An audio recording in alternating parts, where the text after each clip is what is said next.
ഇന്നലെ മുതൽ ന്യൂസിലും അതേപോലെ സോഷ്യൽ മീഡിയയിലും ഒക്കെ വരുന്ന ഒരു കാര്യമാണ് നമ്മുടെ ദിയ കൃഷ്ണയ്ക്കെതിരെയും ജി കൃഷ്ണകുമാറിനെതിരെയും കേസ് എന്നുള്ളൊരു ഹെഡ്ലൈൻ. അതിനുശേഷമാണ് അതിൻ്റെ പിന്നിൽ എന്താണ് എന്നറിയുന്ന സമയത്ത് ഒരുപാട് സത്യങ്ങൾ, ഒരുപാട് കാര്യങ്ങൾ നമ്മൾ മനസ്സിലാക്കുന്നത്. അതിൽ OBOC എന്ന ദിയയുടെ ഓഫീസിൽ നടന്നിട്ടുള്ള സാമ്പത്തിക തട്ടിപ്പ് ആണ് ഇതിന് പിന്നിൽ, അല്ലെങ്കിൽ ഈ ഒരു കാര്യം എന്ന് പറയുന്നത് ആ ഒരു സാമ്പത്തിക തട്ടിപ്പിനെ കുറിച്ചാണ്. പക്ഷെ അതിൽ ആ 3 ആൾക്കാർ പറഞ്ഞിട്ടുള്ള കാര്യങ്ങൾ എന്ന് പറയുന്നത്, ഒന്ന് ജാതിക്കാട്, പിന്നെ ഒന്ന് പറഞ്ഞിട്ടുള്ളത് അശ്വിനെ കുറിച്ചാണ്. അശ്വിൻ അവരെ രാത്രി വിളിച്ചിരുന്നു, ഒരു പൂവാലൻ സംസാരിക്കുന്ന പോലെ സംസാരിക്കുന്നു എന്നുള്ള ആ വീഡിയോ ക്ലിപ്പ് നമുക്കിപ്പോൾ ഇവിടെ കാണാം. കാര്യങ്ങളൊക്കെ ഒരു ടൈം കഴിഞ്ഞപ്പോൾ എല്ലാവരും പെൺകുട്ടികളെ ഇപ്പോൾ എന്തിനാണ് വിളിക്കുന്നത്? ഇപ്പോൾ എന്തെങ്കിലും കാര്യങ്ങളുണ്ടെങ്കിൽ രാവിലെ നേരം വെളുക്കട്ടെ, അതുപോലും അവർക്ക് ക്ഷമയില്ല. അവർക്ക് രാത്രി 1 മണി 2 മണിയൊക്കെ ആകുമ്പോൾ വിളിച്ചിട്ട് ഹലോ എന്ത് ചെയ്യുന്നു, ഇങ്ങ് പൂവാലന്മാരെ പോലെയാണ് സംസാരിക്കുന്നത്.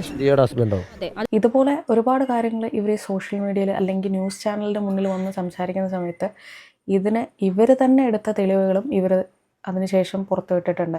അത് നമ്മൾ OCയുടെ ഇൻസ്റ്റഗ്രാം പേജിലൂടെയും കാര്യങ്ങളൊക്കെ കണ്ടു. അതിനുശേഷം സിന്ധു കൃഷ്ണ, അതായത് OCയുടെ അമ്മയുടെ യൂട്യൂബ് ചാനൽ വഴി വന്നൊരു വീഡിയോ ഉണ്ട്. അതിൽ അഹാന കൃഷ്ണ കറക്റ്റായിട്ട് ചോദിക്കുന്നുണ്ട് എന്താണ് കാര്യം എന്നുള്ളത്. ആ സമയത്ത് പോലും അശ്വിനോട് ഉണ്ടായിരുന്നിട്ട് അവരുടെ അടുത്ത് പൊട്ടിത്തെറിച്ചിട്ടില്ല, അവരോട് അപമര്യാദയെ സംസാരിച്ചിട്ടില്ല, പെരുമാറിയിട്ടില്ല, അവരോട് ചൂടായിട്ടില്ല, ഒരു പ്രശ്നവും അവിടെ ഉണ്ടായിട്ടില്ല. ആ അശ്വിനെ കുറിച്ചാണ് അവർ ഈ പറഞ്ഞിട്ടിരിക്കുന്ന കാര്യങ്ങൾ. അപ്പം തന്നെ അറിയാം അതിൽ കുറേയൊക്കെ കൂടെ അവരുണ്ടാക്കിയെടുത്ത കാര്യങ്ങളാണെന്നുള്ളത്. അതിൽ അഹാന കൃഷ്ണ ചോദിക്കുന്നൊരു കാര്യമുണ്ട്. നിങ്ങൾ 3 പേരും ഈക്വലി ഡിവൈഡ് ചെയ്താണോ എടുത്തത്? എല്ലാ പൈസയും ഡിവൈഡ് ഇതിൽ തന്നെ ഒരു വ്യക്തമായിട്ട് പറയുന്നുണ്ട്, കിട്ടിയിരിക്കുന്നത് 1500 കിട്ടിയിട്ടുണ്ടെങ്കിൽ 500 വെച്ചിട്ട് 3 ആളും ഡിവൈഡ് ചെയ്തെടുക്കുന്നുണ്ടെന്ന്. ഇതിനുശേഷം ഇവർ അവിടെ പറഞ്ഞിരിക്കുന്ന കാര്യം എന്ന് പറയുന്നത് 500 1500 രൂപ വന്ന് ഞങ്ങൾ 3 പേരായിട്ടാണ് അത് എടുക്കുന്നത്. 3 പേരായിട്ട് എടുത്തിട്ട് ചേച്ചിക്ക് കൊടുക്കുകയാണ് ചെയ്യുന്നത്. അതായത് ടാക്സ് വെട്ടിക്കാൻ വേണ്ടിയിട്ടാണ്. അതായത് ഞങ്ങൾ 3 പേരും 500 വെച്ച് അല്ലെങ്കിൽ പൈസ ഡിവൈഡ് ചെയ്തെടുത്തിട്ടുണ്ടെങ്കിൽ അതുപോലെ ക്യാഷ് ആയിട്ട് കൊടുക്കുന്നുണ്ടെന്ന്. എന്തിനാണ് ഡിവൈഡ് ചെയ്തിട്ട് ക്യാഷ് ആയിട്ട് കൊടുക്കുന്നത്? അവർ ഡിവൈഡ് ചെയ്യുന്നു എന്നുള്ള കാര്യം അവർ ഇപ്പോഴും സമ്മതിച്ചു, ആ ക്ലിപ്പിൽ അവർ സമ്മതിച്ചു. അവർ ചോദിക്കുന്ന സമയത്ത് അവർ പറയുന്നുണ്ട്, ആ ചോദിക്കുന്ന സമയത്ത് അവരെ ഭീഷണിപ്പെടുത്തി കൃഷ്ണകുമാർ അവരുടെ ഡ്രസ്സ് പിടിച്ചു എന്നൊക്കെ പറയുന്നുണ്ട്. അതിൽ വ്യക്തമായിട്ട് പറയുന്നുണ്ട് അവരുടെ കാറിലാണ് പോയത് എന്നുള്ള തെളിവുകളൊക്കെ ഉണ്ടെന്ന്. ഈ ഒരു 2 ക്ലിപ്പും കണ്ടു കഴിഞ്ഞാൽ തന്നെ നമുക്കതിൻ്റെ സത്യാവസ്ഥ മനസ്സിലാവും. ഇതിൽ ആരുടെ ഭാഗത്താണ് ശരി, ആരുടെ ഭാഗത്താണ് തെറ്റ് എന്നുള്ളത് മനസ്സിലാവും.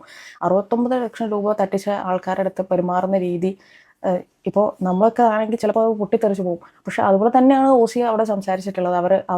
അവർക്ക് ഫേവർ ആവും എന്ന് വിചാരിച്ച് തന്നിട്ടുള്ളൊരു ക്ലിപ്പായിരുന്നത്. അത് പക്ഷെ അവർക്ക് വീണ്ടും കുടുക്കിലാക്കുകയാണ് ചെയ്തത്. അതിൽ തന്നെ OC അവരെ പൊട്ടിത്തെറിക്കുന്നുണ്ട്, കുറേ ബീപ്പ് സൗണ്ടൊക്കെ കേൾക്കുന്നുണ്ട്. പക്ഷേ അത് ഒരു മനുഷ്യൻ്റെ 69 ലക്ഷം രൂപ നഷ്ടപ്പെട്ടെന്ന് പറയുന്ന ഒരു മനുഷ്യന് പിന്നെ അവിടെ ആ ഒരു മാനസികാവസ്ഥയിലേ പെരുമാറാൻ പറ്റുള്ളൂ.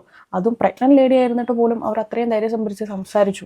പിന്നീടുള്ള OCയുടെ സംസാരം, അല്ലെങ്കിൽ OC ഒരു വീഡിയോയിൽ കരയുന്നുണ്ട്, ഹനകൃഷ്ണ ക്വസ്റ്റ്യൻ ചെയ്യുന്ന ആ ഒരു വീഡിയോയിൽ OC കരയുന്നതായിട്ട് കാണുന്നുണ്ട്.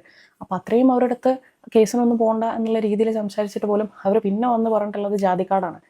അതെല്ലാ ഉത്തരവും മുട്ടിയതിന് ശേഷം അവർ കൊടുത്തിട്ടുള്ളൊരു കാര്യം. ഈ 2 ക്ലിപ്പുകളും കണ്ടു കഴിഞ്ഞാൽ തന്നെ മനസ്സിലാവും അവർ പറഞ്ഞത് മുഴുവൻ കള്ളത്തരാണ് എന്നുള്ളത്.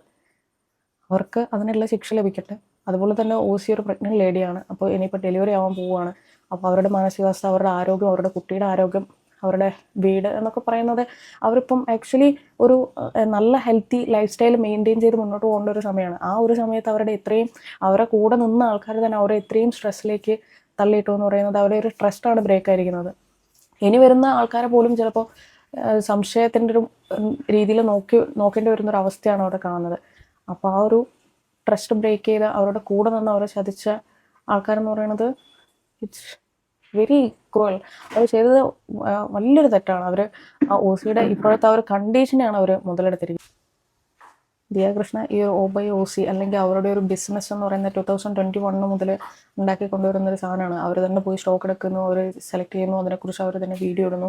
അത്രയും കഷ്ടപ്പെട്ട് അവർ ഈ ഒരു 5 വർഷം കൊണ്ട് ഈ ഒരു നിലയിലെത്തിയിട്ട് അതിൽ നിന്ന് തന്നെ കൂടുതലുള്ളവർ ചതിക്കുക എന്ന് പറയുന്നത് വലിയൊരു മോശം കാര്യം തന്നെയാണ്. അവരെ ദിയ കൃഷ്ണയുടെ വീട്ടിലുള്ളവർ എല്ലാ വ്ളോഗും വീഡിയോസും ഒക്കെ കാണുന്ന എനിക്ക് പേഴ്സണലി ഏറ്റവും ഇഷ്ടപ്പെട്ട ഒരാളാണ് ദിയ കൃഷ്ണ. അതുകൊണ്ടാണ് ഇങ്ങനൊരു വീഡിയോ അവർക്ക് വേണ്ടി ഇവിടെ ചെയ്യണമെന്ന് വിചാരിച്ചത് തന്നെ. സോ ഞങ്ങളൊക്കെ, അതായത് ഇതൊക്കെ കാണുന്ന ആൾക്കാർ, ദിയയുടെ ഫോളോവേഴ്സ് അല്ലെങ്കിൽ ദിയയെ ഇഷ്ടപ്പെടാത്ത കുറച്ച് ആൾക്കാർ പോലും ഇപ്പോൾ ദിയയുടെ കൂടെ നിൽക്കുന്നുണ്ട് എന്നുള്ള കാര്യം വളരെ സന്തോഷം തന്നെയാണ്.